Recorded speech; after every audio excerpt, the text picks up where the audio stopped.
చిన్నప్పుడు తనకున్న భద్రత ఇప్పుడు కావాలంటూ కోర్టుకెక్కారు జగన్. మరోవైపు రాష్ట్రంలో లా అండ్ ఆర్డర్ కంట్రోల్లో లేదని తెగ హడావిడి చేస్తున్నారు.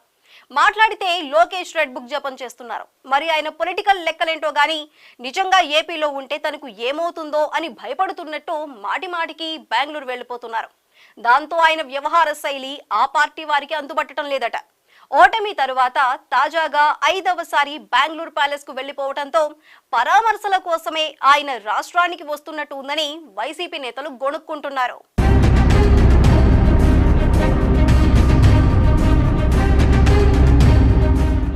ఓటమి తర్వాత మాజీ ముఖ్యమంత్రి జగన్ షెడ్యూల్ వైసీపీ వారికే అంతుపట్టకుండా తయారైందట.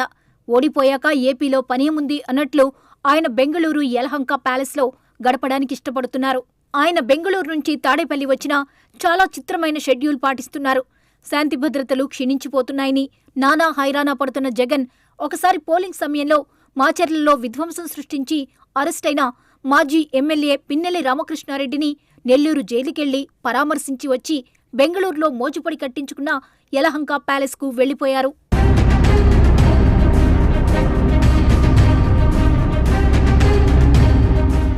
తర్వాత పల్నాడు జిల్లా వినుకొండలో రషీద్ అనే యువకుడు హత్యకు గురవడంతో బాధిత కుటుంబాన్ని స్వయంగా వెళ్లి పరామర్శించి వచ్చారు. కూటమి ప్రభుత్వం అధికారంలోకి వచ్చిన 45 రోజుల్లో రాష్ట్రంలో మారణకాండ జరిగిపోయిందని ఆ సందర్భంగా పెద్ద చిట్టా చదివారు. రాష్ట్రంలో రాష్ట్రపతి పాలన పెట్టాలని డిమాండ్ చేశారు. ఢిల్లీలో ధర్నా చేసి తర్వాత గవర్నర్ను కలిసి ఫిర్యాదు చేసి మళ్లీ బెంగళూరు వెళ్లిపోయారు.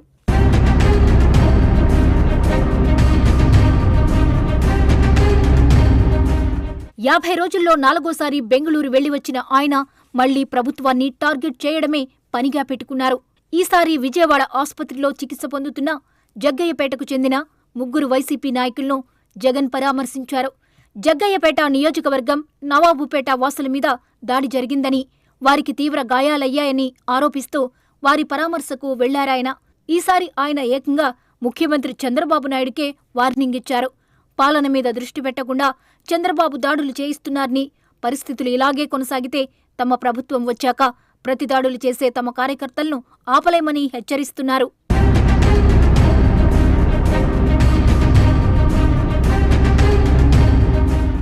ఇక తాజాగా నంద్యాలకు పరామర్శ పేరుతో వెళ్లిన జగన్ మరోసారి రెడ్ బుక్ గురించి ప్రస్తావించారు.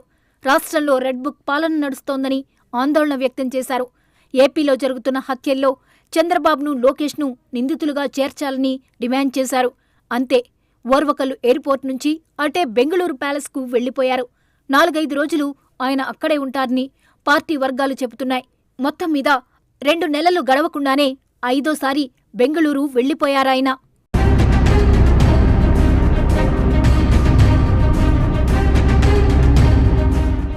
AP deputy CM